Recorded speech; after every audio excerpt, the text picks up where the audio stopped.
Amerika maktablaridagi Xitoy jasuslar 2025-yili 28 mart Amerika Federatsiya tekshirish idorasi va Davlat bexatarlik ministerligi Indiana shtatining Bloomington va Carmelda dangliq tor bexatarlik mutaxassisi Indiana universitetining professori Wang Xiaofengga tava 2 uyni aqtirgan.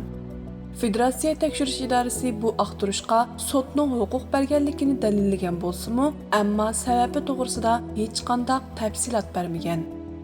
Shu kuni Indiana universiteti Wang Xiaofengni ishdan bo'shatgan. Uning kutubxona xizmatchisi bo'lib ishlaydigan ayoli Ma Nianli ham ishdan bo'shatilgan.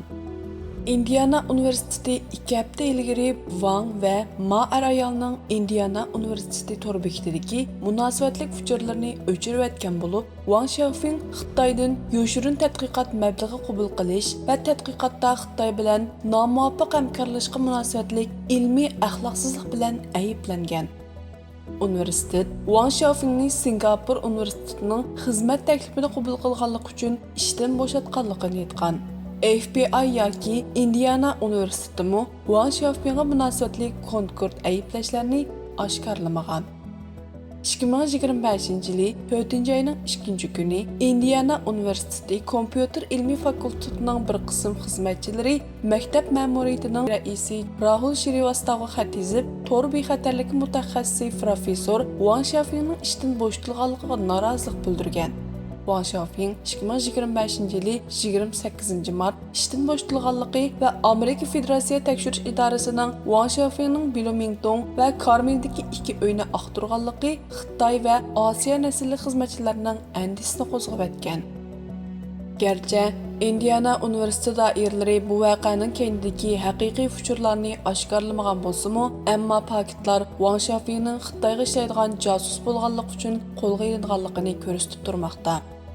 Indiana universiteti ko'p xil madaniyatlar bir yerga jam bo'lgan xalqarалық dangliq universitet bo'lib, bu maktab Uyg'ur tili va tadqiqoti jihatdan Amerikada oldin qatorda turadi.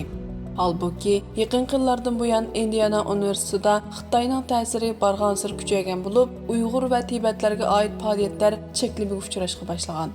Bloomington shahrida yashaydigan Indiana universiteti bilan munosabati quyuq bo'lgan bir Uyg'ur faoliyatchining uchuri qaraganda, Indiana universiteti yillardan buyon Xitoy o'quvchilar ilib kelgan iqtisodiy manfaatini deb Xitoylarning qilmishlariga ko'z yumib kelgan bo'lib, bu yil hatto Noro'z faoliyatida tamoqni Uyg'ur restoranidan emas, Tibet restoranidan zakaz qilgan. Amdilikda Trump hukumatining universitetlarda Xitoy shpionligiga qarshi tekshirish harakatlari kuchayib, Wang Xiaofeng delosi maydonga chiqqanda maktab doiralari mas'uliyatdan qochib, ishni oldirab yig'ishtirmoqchi bo'lgan. Indiana universitetidagi Wang Xiaofengning josuslik delosi Xitoyning Amerikadagi shpionlik harakatlarining faqat kichik misoli bo'lib, Amerika universitetlaridagi 100 minglagan Xitoy o'quvchilarining hammasini degidek Xitoyning yoshirin josuslari bo'lish ehtimoli bor.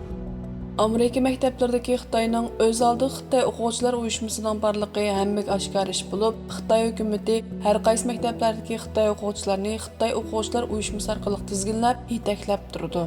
Amerika maktablarida xizmat qilayotgan Xitoylar ichidanmi Wang Xiaofeng o'xshash jasuslar davomli chiqib turibdi. Trump hukumati yaqinqi vaqtlarda Amerika maktablarida o'qiyotib, Amerikaga qarshi faoliyat bilan shug'ullanib kelgan chet ellik o'quvchilarga qarata qattiq tadbirlarni yo'lga qo'ygan bo'lib, ba'zi o'quvchilar yashil karta bo'lishiga qaramay chegaradan qo'g'lab chiqarilgan.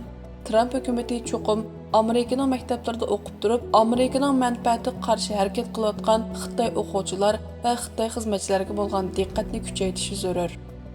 Yaqinda Amerika Avam palatasi Xitoy Kommunistik partiyasi alayda komiteti raisi John Molinar Amerikadagi har qaysi dangliq oliy maktablarga maktub yo'llab, Xitoy hukumatining plani bilan har qaysi oliy maktablarning yuqori darajali tadqiqot programmalariga kirib, sazgur tadqiqot uchurlari va alayda texnikalarni Xitoyga yetkazayotgan Xitoy o'quvchi va tadqiqotchilardan ogohlantirgan.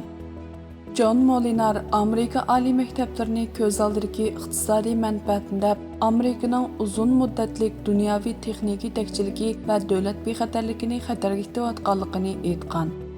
John Molinar yana Amerika oliy maktablarining Xitoy shpionlari uchun yumshoq nishon bo'lib kelayotganligini, Xitoyga berilayotgan o'quvchi va tadqiqotchilar vizlari Xitoyning Troya atlari bo'lib kelayotganligini jiddiy ogohlantirgan. Uning deyishicha, Amerika oliy maktablari amaliyotda o'zimiz azmasdan Xitoyning texnika va harbiy jihatdan yuksalish uchun qo'shin yetishtiradigan firm bo'lib kelgan. Amerika parlamentining Cumhuriyetçi a'zosi Rayli Moore 3-oyning 14-kuni Xitoy Kompartiyasi vizasini to'xtatish nomli bir qonun loyihasi tunishtirgan bo'lib, bu loyihada parlament a'zosi Moore Xitoylarning o'quvchi vizasi va ilm almashtirish vizasini to'xtatishni talab qilgan. Parlament a'zosi Moore Amerikadagi Xitoy o'quvchilarini Xitoyning josuslari deb atagan.